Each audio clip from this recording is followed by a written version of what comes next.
sa bawat Pilipino at magbibigay ng tamang impormasyon para sa tahimik at maayos na Pilipinas. Police News Network, alagad ng batas, tagapagtaguyod ng balitang pulis, sandigan ng mamamayan, patnubay ng katotohanan. Kampo Krame, maghahatid ng pinakahuling kaganapan at nagbabagang balita. Ito ang PNN Police News Network. At ngayon, ang inyong mga tagapagbalita.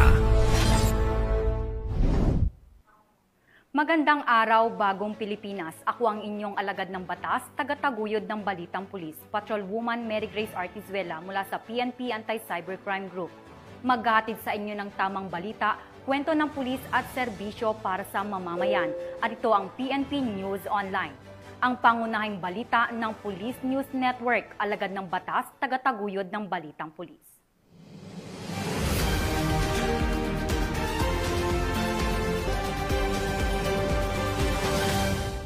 Narito ang mga balitang dapat niyong abangan.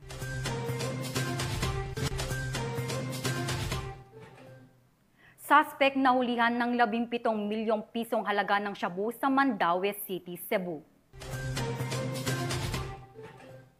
Mahigit 2 milyong pisong halaga ng hot meat o double dead na karne nasa kote sa 7 individual.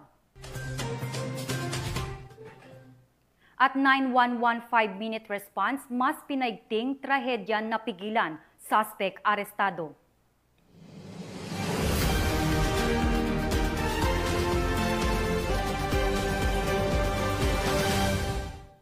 Narito ang mga balitang hatid ng ating PNN correspondents mula sa iba't ibang panig ng bansa.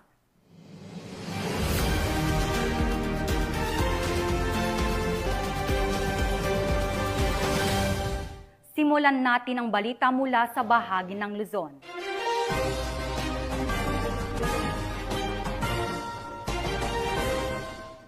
Sa mas pinabilis na pagresponde ng mga kapulisan, isang tawag lang sa 911 napigilan ng isang trahedya na nagresulta sa pagkakaresto ng isang suspect sa Naga City.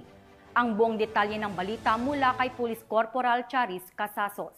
Isang motorcycle rider na nagmalasakit at agad na nagsumbong sa mga otoridad, mabilis na naaksyonan ng mga tauhan ng Mobile Patrol Unit ng PNP Naga City Police Office ang buhay ng isang binatilyo matapos itong saksakin ng isang driver sa Barangay Triangulo, Naga City nitong Agosto 24 taong kasalukuyan bandang alas 3 ng hapon.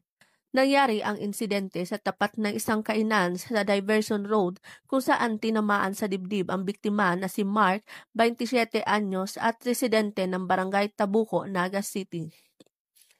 Hindi nag-atubili ang mga pulis na agad isugod ang biktima sa Bicol Medical Center gamit ang sasakyan ng Central Headquarters ng Naga City Police Office habang hinihintay pa ang ambulansya.